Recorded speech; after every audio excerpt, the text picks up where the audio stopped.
Everyone, myself Akanksha. Once again welcome to the channel. आज है 3 नवंबर, तो 3 नवंबर के सभी इंपॉर्टेंट करेंट अफेयर्स डिस्कस करते हैं। क्वेश्चन नंबर पहला प्रश्न है, आर दोरईकानु का हाल ही में निधन हो गया है, वह किस राज्य के कृषि मंत्री थे? तो यह बिलोंग करते थे, यह तमिलनाडु के जो है कृषि मंत्री थे। तो देखिए, तमिलनाडु से रिलेटेड कुछ और फैक्ट्स देख लेते हैं। तो तमिलनाडु के कुछ त्यौहार जो है वो काफ़ी ज़्यादा पूछे जाते हैं, तो वो त्यौहार आप एक बार रिवाइज कर लीजिए। जैसे पुथांडू जो तमिलनाडु के न्यू ईयर को बोलते हैं पुथांडू। उसके बाद थाई पूसम, पोंगल, आदि पेरक्कू, ये सभी त्यौहार हैं तमिलनाडु के। उसके बाद ये भी ध्यान रखिएगा कि भारत में पहला इलेक्ट्रिक व्हीकल पार्क तमिलनाडु में बनाया जाएगा। The Scottish actor scene Connery, तो सीन कॉनेरी का हाल ही में निधन हो गया है। यह किस मूवी के रोल के लिए जाने जाते थे? तो यह जो है इन्होंने जेम्स बॉन्ड का किरदार निभाया था, जिसके लिए ये जाने जाते हैं। तो देखिए, ये स्कॉटलैंड से बिलोंग करते थे। तो स्कॉटलैंड की राजधानी है एडिनबर्ग, और स्कॉटलैंड का काफ़ी ज़्यादा फेमस एक शहर है ग्लासगो। यहीं पे आयोजित किया जाएगा COP26। नेक्स्ट क्वेश्चन है कि शरद अरविंद बोबड़े ने एक इनॉग्रेट किया है first ever e resource centre न्याय कौशल। तो यह जो है किस शहर में इन्होंने इनॉग्रेट किया है? तो देखिए, इस न्याय कौशल के हेल्प से होगा क्या कि आप जो है वो किसी भी केसेस की क्या कर सकते हैं, इलेक्ट्रॉनिक फाइलिंग कर सकते हैं। तो ये इसके मदद से किया जा सकता है। तो इसको कहाँ पे इसका उद्घाटन कहाँ पे किया गया है? तो यह जो है नागपुर में किया गया है। प्लस ये भी ध्यान रखिएगा कि गुजरात हाई कोर्ट ने जो है वो मुकदमों की सुनवाई के लिए लाइव स्ट्रीमिंग शुरू किया है। और नागपुर से दिल्ली के बीच में चौथी किसान रेल चली है। और याद करें तो आप जो जानते हैं कि जो पहली किसान रेल थी वो देवलाली से दानापुर चली थी। ये भी ध्यान रखिए कि मुंबई से नागपुर के बीच में एक कॉरिडोर बन रहा है, जिसका नाम क्या है? समृद्धि कॉरिडोर। उसके बाद देखिए, इस टाइम प्रेजेंट टाइम में जो है हाई कोर्ट की 2 महिलाएं हैं। हाई कोर्ट में जो है वो 2 महिला जज है। एक का नाम है इंदिरा बनर्जी और एक लोगों का नाम है इंदु मल्होत्रा। नेक्स्ट क्वेश्चन देखिए कि यहाँ पे कंट्री नहीं, यहाँ पे होगा कंपनी। तो किस कंपनी ने जो है वो 30 साल पहले, यानी जो पेरिस एग्रीमेंट हुआ था, तो पेरिस एग्रीमेंट की जो टाइमलाइन थी वो 2050 थी। तो इसमें जो पेरिस एग्रीमेंट 2050 तक टाइमलाइन ये थी कि सभी कंपनीज़ को जो भी कंपनीज़ कार्बन का उत्सर्जन करती हैं, उन्हें क्या करना है? कार्बन न्यूट्रल बनना है। तो ये जो टाइमलाइन रखी गई थी 2050 रखी गई थी, तो 30 दशक पहले ही। तो ये किसने अचीव कर लिया है, किस कंपनी ने अचीव कर लिया? वो कार्बन न्यूट्रल हो गई है। तो यह किया है इन्फोसिस ने। और देखिए, इन्फोसिस के CEO है सलिल पारिक। और इन्फोसिस ने अभी जो है कुछ दिन पहले ही 3 कंपनीज़ को खरीदा था। वो कंपनीज़ कौन कौन सी हैं, ये अभी काफ़ी ज़्यादा इम्पोर्टेंट हैं। देखिए,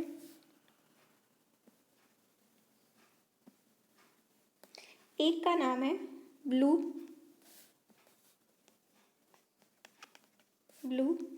एकॉर्न ICI, और एक कंपनी का नाम है केलाइडोस्कोप इनोवेशन, और एक कंपनी का नाम है गाइड विजन। तो इन तीनों कंपनीज़ को जो है वो इन्फोसिस ने क्या किया? खरीद लिया है। नेक्स्ट क्वेश्चन देखिए, according to the annual state education report 2020, इसमें जो है इस रिपोर्ट के अनुसार किस राज्य में जो है वो स्कूल ड्रॉप आउट जो रेट है वो क्या हुई है, सबसे कम हुई है। तो उसमें जो है प्रथम स्थान पे किस राज्य ने वो रैंक हासिल की है। तो देखिए स्कूल ड्रॉप आउट का मतलब क्या होता है कि जो बच्चे स्कूल तो जाते हैं लेकिन बीच में ही जो है अपनी पढ़ाई छोड़ देते हैं, तो वो हो गया स्कूल ड्रॉप आउट। तो जो बच्चे पढ़ाई अपनी छोड़ देते हैं इसमें काफ़ी गिरावट आई है, यानी कि बच्चे स्कूल जाते हैं, तो ये काफ़ी अच्छी बात है। तो इसमें जो है प्रथम स्थान रैंक हासिल किया है पश्चिम बंगाल ने। किस कंपनी ने पार्टनरशिप की है एक non profit education platform AdX के साथ? तो यह जो है किस बैंक ने की है, तो यह एसबीआई ने किया है। देखिए इसकी वजह से होगा क्या कि अगर ये एसबीआई प्लस ये जो एडएक्स कंपनी है, ये दोनों मिलके जो है बहुत बड़े पैमाने पे जो है मुफ्त शिक्षा क्या करेंगे, प्रोवाइड करेंगे। और एसबीआई की बात करें तो एसबीआई के अभी हाल ही में नए एमडी बनाए गए हैं अश्विनी भाटिया को, अश्विनी भाटिया। और एसबीआई के जो नए चेयरमैन हैं वो हैं दिनेश खर। और एसबीआई ने जो क्या है, एसबीआई ने एक लोन शुरू किया है जिसका नाम रखा है सफल। इस लोन का नाम सफल रखा है। ये लोन जो है ये सिर्फ कपास के किसानों के लिए दिया जाएगा।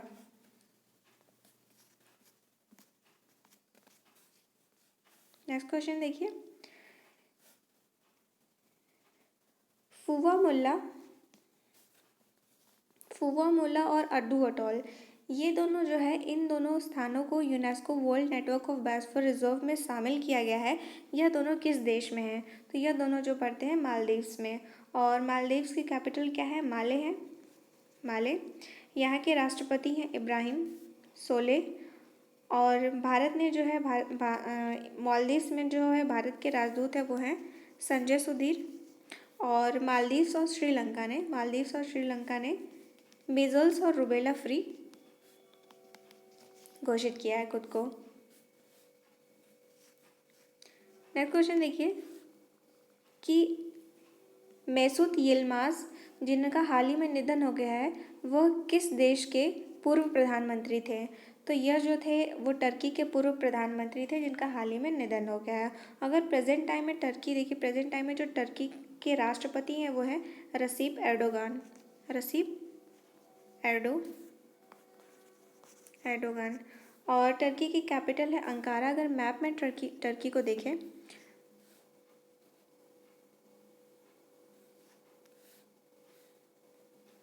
देखिए ये है मैप में टर्की।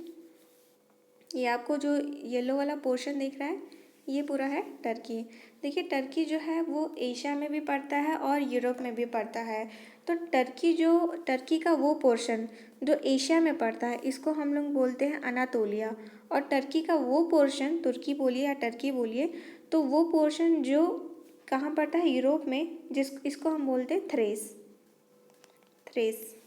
और टर्की के आसपास वाले रीजन आप देख लीजिए, यहाँ पे है ब्लैक सी, नीचे है मेडिटेरेनियन सी, इधर है Georgia, Armenia, Azerbaijan, Iran, Iraq और यहाँ सीरिया है। तो ये सब आसपास के कंट्रीज़ हैं। उसके बाद देखिए आर्मेनिया की बात करें तो आर्मेनिया की कैपिटल है येरामन और करेंसी है ड्राम। अज़रबैजान की कैपिटल है बाकू और करेंसी है मनात। ईरान की कैपिटल है तेहरान और रियाल तोमान यहाँ की नई करेंसी है। और एक और कंट्रीज़ जो है वो देखिए यहाँ पे है जॉर्जिया। तो जॉर्जिया की कैपिटल है तबिलिसी और करेंसी है लारी। Question number 9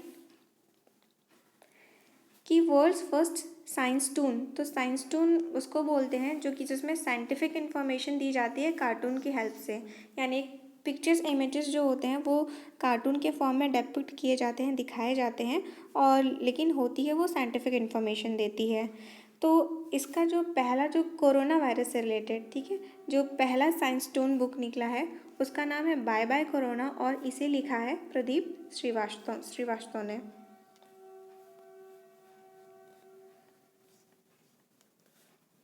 world cities day 2020 की थीम क्या थी? तो इस बार वो देखिए वर्ल्ड सिटीज़ डे मनाया जाता है 31 अक्टूबर को, और 31 अक्टूबर को ही मनाया जाता है नेशनल यूनिटी डे। तो इस बार की वर्ल्ड सिटीज़ डे की इस बार की थीम थी valuing our communities and cities. ये इस बार की थीम थी। और देखिए 1 नवंबर को मनाया गया था वर्ल्ड वेजिटेरियन डे यानी विश्व शाकाहारी दिवस। और देखिए सिटीज़ की अगर हम बात करें तो जो है 7वां वर्ल्ड सिटी समिट आयोजन जो है वो किया जाएगा आयोजित सिंगापुर में यानी विश्व शहरी शिखर सम्मेलन इस बार का वो सिंगापुर में आयोजित किया जाएगा।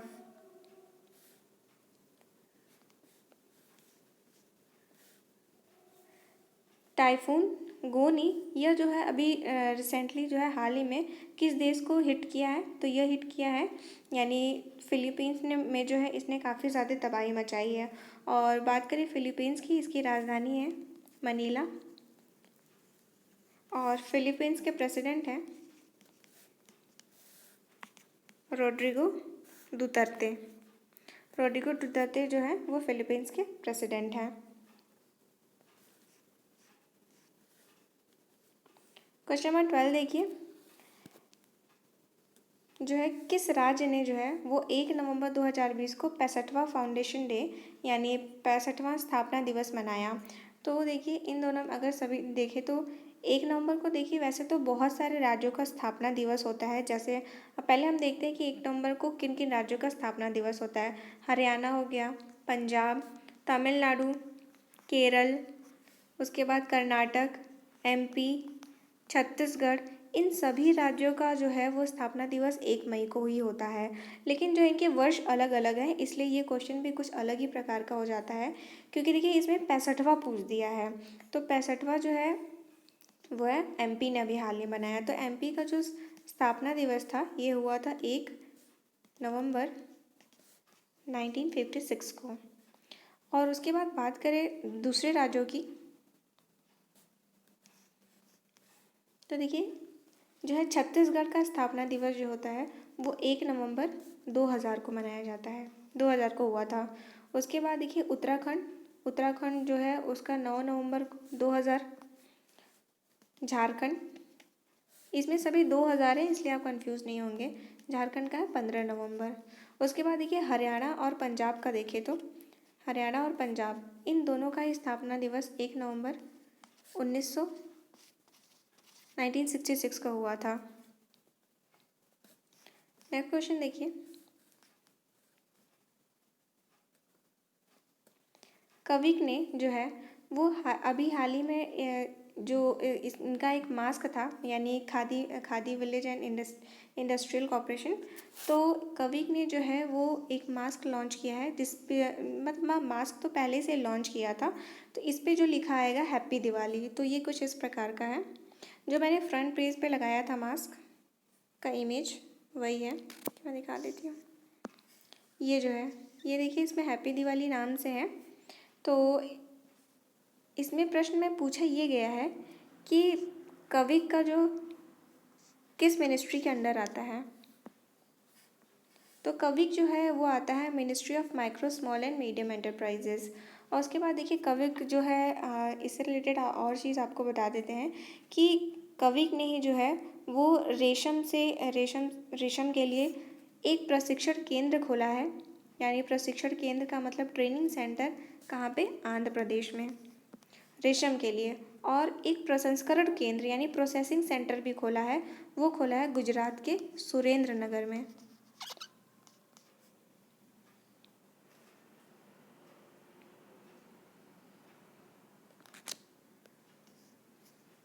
क्वेश्चन नंबर 14 देखिए,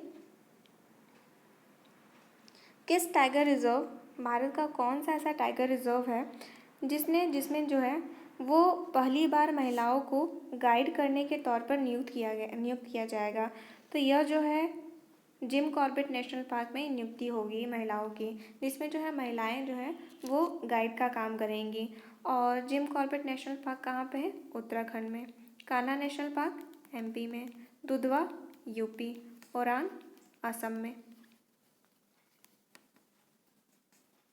लास्ट क्वेश्चन देखते हैं, इंडिया का इंडिया का सबसे लार्जेस्ट यानी सबसे बड़ा double decker flyover, double decker का मतलब जो होता है एक के ऊपर एक, तो डबल डेकर फ्लाईओवर जो है वो बनाया जाएगा बिहार के किस शहर में?